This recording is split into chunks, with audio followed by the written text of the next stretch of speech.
지금 논의가 이런 식으로 진행이 되면 시간이 없어요. 시간이 없기 때문에 마지막 발언하실 때 이제 미진한 부분들 하나씩 지적하시도록 하도록 하겠습니다.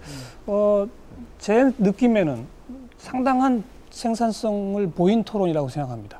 아마도 국회의장 직속으로 만들어진 그 기구에서 이제 곧바로 국정감사 제도를 포함한 제도 개선 논의가 시작되리라고 저는 기대를 하고요. 뿐만 아니라 그것을 19대 국회부터 적용하는 식으로 하자는 원칙도 어느 정도 만들어진 것 같고 세부 내용도 지금 몇 가지가 다 등장을 했어요. 이번에도 정말 약속 안 지키시면 여야를 막론하고 굉장히 국민적인 분노를 살 것이라는 말씀 제가 미리 좀 드려두고 마지막 발언 우리 성 기자님부터 한 1분씩 제가 기회 드릴게요. 예, 작년 국정감사 앞두고 대통합민주신당에서 문건이 하나 나온 게 있습니다. 이명박 후보 관련한 사안이 나오면 즉시 보고하라. 그래서 좀 문제가 됐고요. 올해 국정감사를 앞두고는 한나라당 쪽에서 노무현 정부의 15가지 비리를 집중 공격하라 이제 이런 문건이 있었습니다. 정당에서 과연 국정감사를 어떻게 보고 있는가, 정쟁의 도구로 활용하겠다는 정치적 의도가 너무나 분명한데 이런 것들은 좀 개선해 주셨으면 좋겠다는 생각이 들고요. 한나라당은 지금 정치 발전을 시킬 수 있는 절호의 기회를 잡았다고 생각합니다. 대통령 권력을 반드시 좀 뜯어오셔야 선진국이 된다고 생각하고요. 쌀직불금 국정조사 전격적으로 먼저 좀 제안해 주셨으면 좋겠고요. 민주당은 이른바 비본질적인 문제로 국정감사를 중단시킨다거나 이런 것에 대해서 국민들이 당신들 집권했을 때 좀 잘하지 그랬냐. 아직 시선이 싸늘한 게 현실입니다. 그런 것들 감안하셔서 대처를 좀 적절히 잘 해주셨습니다. 양쪽에 다 또 좀 훈시를 하셨네요. 김진희 의원. 지금 작금에 진행되고 있는 그 신용위기, 경제위기라는 것은 쉽게 얘기하면 개인이나 사회나 국가나 거품을 빼자는 거 아니겠습니까? 저는 지금 현재 국정감사 제도가 우리나라 국회의 대표적인 거품이라고 생각합니다. 이 거품은 하루빨리 꺼야 됩니다. 아까 18대 때 만들어서 19대 때 하면 어떠냐 이런 논의가 여야 양쪽에서 이제 오고 가고 그랬는데 저는 그런 논의에 반대합니다. 그거는 잘못된 생각입니다. 이거는 그래요? 시급하게 고쳐야 됩니다. 지금 진행되고 있는 우리나라의 후진적 국정감사 제도는 조금 심하게 얘기하면 코미디적인 요소도 있고 봉숭아학당 같은 요소도 있고 이거는 이런 제도를 가지고 있는 선진국이 없습니다.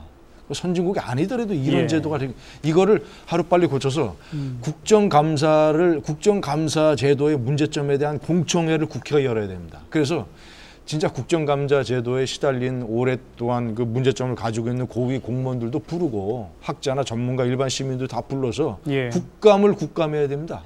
그래서 빠르빠르 제도를 만들어서 바로 내년서부터 하는 것이 저는 시급하다고 생각합니다. 만약에 아주 좋은 안인데 이해관계 때문에 채택이 안 될까 봐 19대로 시행을 미루자. 그래도 반대하십니다. 정말 잘못된 거죠. 알겠습니다. 그런 식의 논의는 정말 잘못된 거죠. 여야의 이해관계보다 중요한 좋습니다. 게 우리나라의 행정부와 국회에 관해 소신 있는 말씀이십니다. 그건 정말 김수진 교수. 저는 이제 한나라당 쪽에 역시 거여니까 부탁을 좀 드리고 싶습니다. 오늘 굉장히 고무적으로 생각하는 것은 제도 개혁의 거여가 먼저 앞장서서 적극적으로 임하겠다는 약속, 저는 아주 좋게 생각합니다. 거기에 한 발 더 나아가서 아마 어쩌면 그 주 의원께서 말씀하셨다시피 지금 잘 눈에 띄지는 않지만 지금 한나라당의 국회의원들이 국정감사에서 굉장히 생산적으로 임하고 있는 것인지도 모르겠지만 국민들의 눈에는 여전히 미흡한 것으로 보이는 것 같습니다.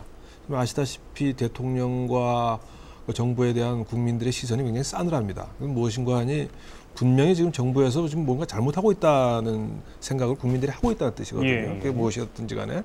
그렇다면 그 여당이 적극적인 정부에 대한 비판의 기능을 수행함으로써 그것이 제가 보기에는 대통령의 국정 수행을 돕는 것이고 장기적으로 탄탄하게 그 안정된 국정 수행을 할 수 있는 것이 적극적으로 이런 국정감사의 기회를 이용해서 정부를 생산적으로 비판해 주는 것, 이 역할을 잘 수행해 달라 그런 말씀을 드리고 싶습니다. 김영준 교수. 저는 이제 여당한테 주문을 하셨고요. 저는 대통령한테 주문을 좀 하고 있습니다. 대통령 중심제 국가에서는요. 여야로부터 함께 견제를 받아야지 건강한 정부가 탄생합니다. 그러니까 우리는 지금 대통령은 무조건 감사받는 것을 회피하려고 하려는데 그렇지 않아요. 그러니까 미리 예방적 효과가 있기 때문에 문제가 발생되면 그것을 고쳐야겠다는 게 철학의 문제입니다. 그래서 여당만이 아니라 여야로부터 함께 견제를 받는다는 그 부분에 대한 것을 보여줘야 되고요. 지금 김진희 의원님께서 말씀하시는 그거는 조금 설명을 하면요. 제가 국회운영제도개선위원회 위원인데요. 예. 이게 19대 때 가는 것이 아니라 지금 굉장히 활발하게 진행이 되고 있고요. 이번 금요일 날 그 문제에 대해서 감사를 관련돼서 아주 굉장히 종합적으로 지금 검토를 하고 있습니다. 그래서 다만 제가 이제 걱정되는 거는 우리 성한영 기자님께서 말씀하신 것처럼 이게 이제 국회의장의 자문기구이기 때문에요. 어떤 절차를 거쳐야 되냐면 국회 개혁특위가 또 열리게 됩니다. 그렇죠. 근데 그 국회 개혁특위에서 상당히 이게 훼손되고 변질되고